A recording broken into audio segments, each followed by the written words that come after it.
মাথার জন্য কিছু করতে পারছেন না? ভয় পাবেন না। এই ভিডিও পুরো দেখুন এবং লাইক শেয়ার করুন এবং ফলো করুন। পরবর্তী ভিডিও পাওয়ার জন্য কমেন্ট করুন। আমি কিছু প্রাকৃতিক সহজ উপাদান আপনাকে বলছি, যেটা দিয়ে আপনি আপনার মাথা ব্যথাকে কমিয়ে নিতে পারবেন। পর্যাপ্ত পানি পান করুন। ডিহাইড্রেশন মাথা ব্যথার বড় কারণ। লেবু পানি বা আদা চা মাথা ব্যথা ও টেনশন কমাতে সাহায্য করতে পারে। ক্যাফেইন চা কফি সামান্য পরিমাণে ব্যথা কমাতে সাহায্য করতে পারে, তবে বেশি খেলে উল্টো প্রভাব ফেলতে পারে। প্রাকৃতিক প্রতিকার আছে কিছু।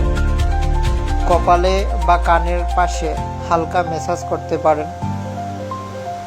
আদা গুঁড়া হালকা গরম পানিতে মিশিয়ে খেলে অনেক সময় উপকার হয়।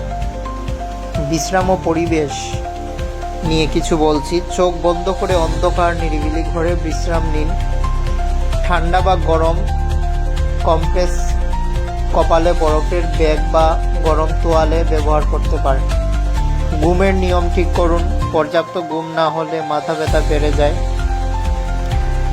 শরীরচর্চা ও রিল্যাক্সেশন, গভীর শ্বাস নেওয়া, মেডিটেশন বা যোগ ব্যায়াম টেনশন কমিয়ে ব্যথা হালকা করতে পারে।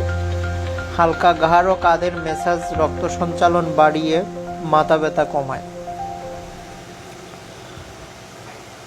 তবে যদি মাথা ব্যথা বারবার হয়, দীর্ঘস্থায়ী হয় বা ঝাপসা দেখা যায়, মাথা ঘোরা, বমি ইত্যাদি গুরুতর লক্ষণ থাকে, তাহলে অবশ্যই ডাক্তারের পরামর্শ নেওয়া